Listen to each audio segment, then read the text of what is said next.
आज के इस एपिसोड में हम बात करने वाले हैं कुंदन बाग की भूतिया कोठी के बारे में, जिसके बारे में अगर आपने नहीं सुना तो वीडियो के आखिर तक बने रहिए, क्योंकि कुंदन बाग की यह घटना सच्ची है।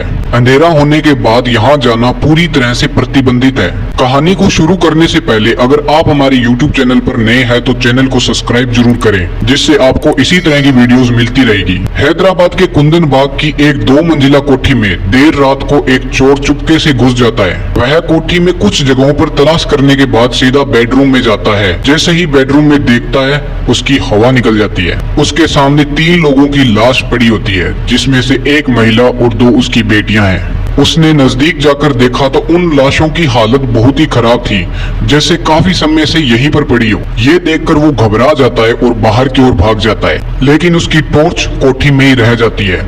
लेकिन अब वापस जाने की हिम्मत उसमें नहीं है और वो सीधा पुलिस स्टेशन जाने का फैसला लेता है। स्टेशन जाकर वो बताता है कि वह कुंदन बाग की एक कोठी में चोरी करने के इरादे से गया था, लेकिन वहाँ पर 3 लाशें पड़ी है। पुलिस सबसे पहले उसी पर शक करते हुए उसे अरेस्ट कर लेती है और फिर पुलिस की एक टीम उस कोठी में जाती है।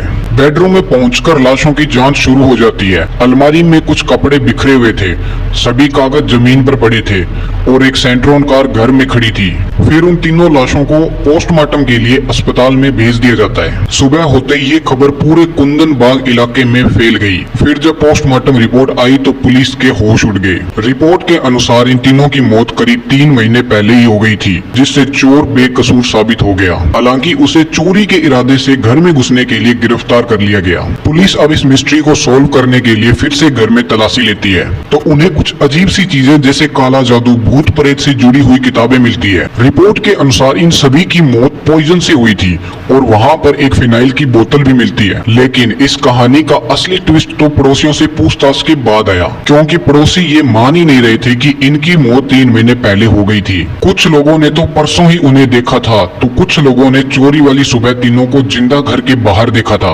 सभी के बयानों से ये निचोड़ निकला कि यहाँ पर एक 56 वर्षीय माँ अपने 2 बेटियों के साथ रहती थी। उसका व्यवहार काफी अजीब था। वह हर शाम जब अंधेरा हो जाता हाथ में कैंडल लेकर अपनी दोनों बेटियों के साथ घर के आसपास चक्कर लगाती थी। उनकी दोनों बेटियों के हाथ में एक बोतल रहती थी जिसमें खून जैसा कुछ भरा रहता था। पड़ोसियों की माने तो ये माँ बेटी कूड़ा फेंकने के लिए भी अपने कार में जाते थे, जो कि उनके घर से थोड़ी ही दूर था।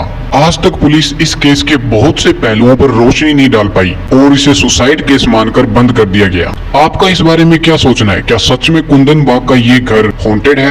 कमेंट करके बताइए। और अगर वीडियो अच्छी लगी हो तो चैनल को सब्सक्राइब करिए, अपने दोस्तों के साथ शेयर करें।